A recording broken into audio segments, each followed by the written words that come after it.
Cap o' Rushes. Joseph Jacobs. Well, there was once a very rich gentleman, and he had 3 daughters, and he thought he'd see how fond they were of him. So he says to the first, "How much do you love me, my dear?" "Why," she says, "as I love my life." "That's good," he says. So he says to the second, "How much do you love me, my dear?" "Why," she says, "better nor all the world." "That's good," he says. So he says to the third, "How much do you love me, my dear?" "Why, I love you as fresh meat loves salt," she says. Well, but he was angry. "You don't love me at all," he says, "and in my house you stay no more."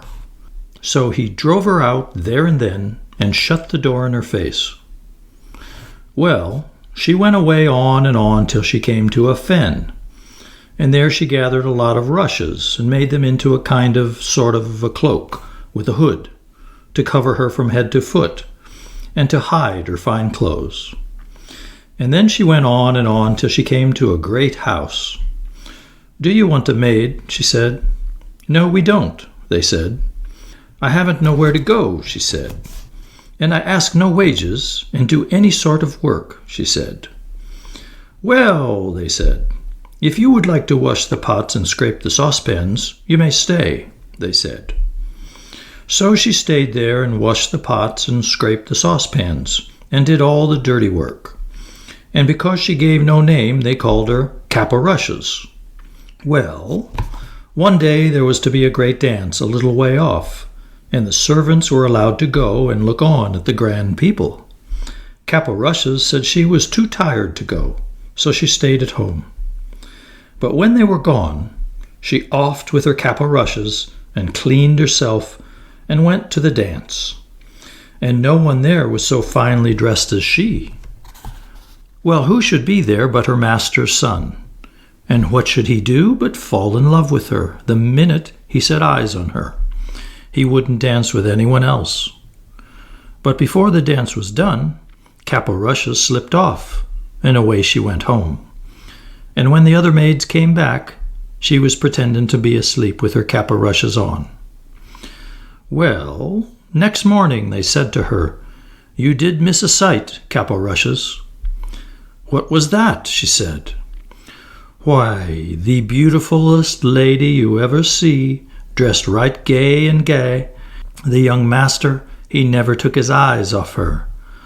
"Well, I should have liked to have seen her," says Cap o' Rushes. "Well, there's to be another dance this evening, and perhaps she'll be there." But come the evening, Cap o' Rushes said she was too tired to go with them. Howsoever, when they were gone, she offed with her cap o' rushes and cleaned herself, and away she went to the dance. The master's son had been reckoning on seeing her, and he danced with no one else, and never took his eyes off her. But before the dance was over, she slipped off, and home she went, and when the maids came back, she pretended to be asleep with her cap o' rushes on. Next day they said to her again, "Well, Cap o' Rushes, you should have been there to see the lady."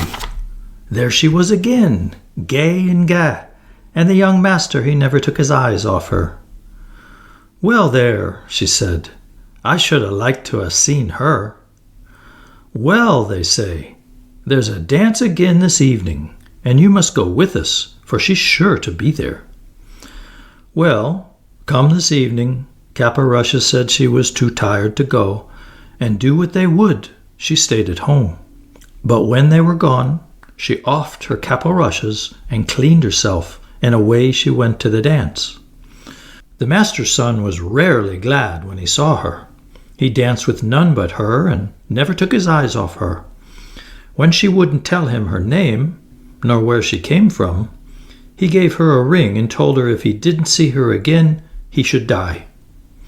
Well, before the dance was over, off she slipped, and home she went, and when the maids came home, she was pretending to be asleep with her cap o' rushes on.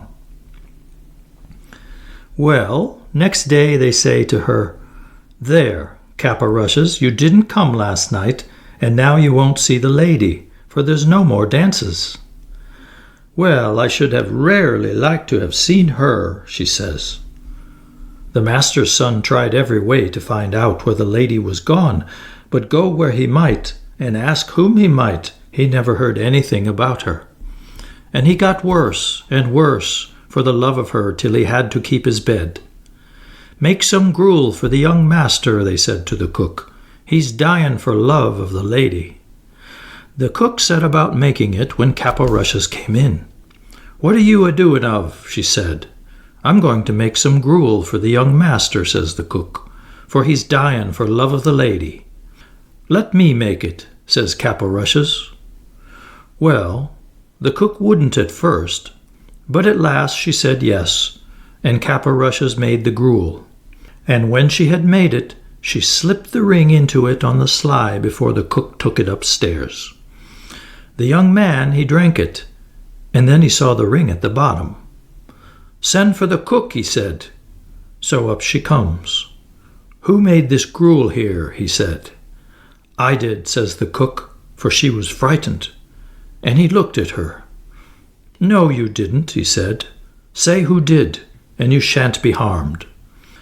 "Well, then, 'twas Cap o' Rushes," she said. "Send Cap o' Rushes here," he said. So Cap o' Rushes came.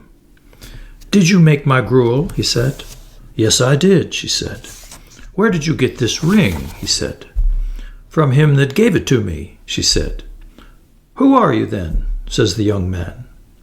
"I'll show you," she said, and she offed with her Cap o' Rushes, and there she was in her beautiful clothes. Well, the master's son, he got very well soon, and they were to be married in a little time. It was to be a very grand wedding, and everyone was asked far and near. And Cap o' Rushes' father was asked, but she never told anybody who she was. But before the wedding, she went to the cook, and she says, "I want you to dress every dish without a mite of salt." "That'll be rare nasty," says the cook. "That doesn't signify," she said.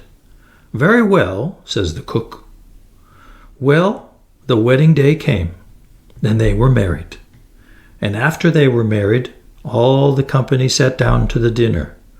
When they began to eat the meat, it was so tasteless they couldn't eat it. But Cap o' Rushes' father tried first one dish, and then another, and then he burst out crying. "What is the matter?" said the master's son to him. "Oh," he said, "I had a daughter, and I asked her how much she loved me. And she said, 'As much as fresh meat loves salt.' And I turned her from my door, for I thought she didn't love me. And now I see she loved me best of all, and she may be dead for aught I know."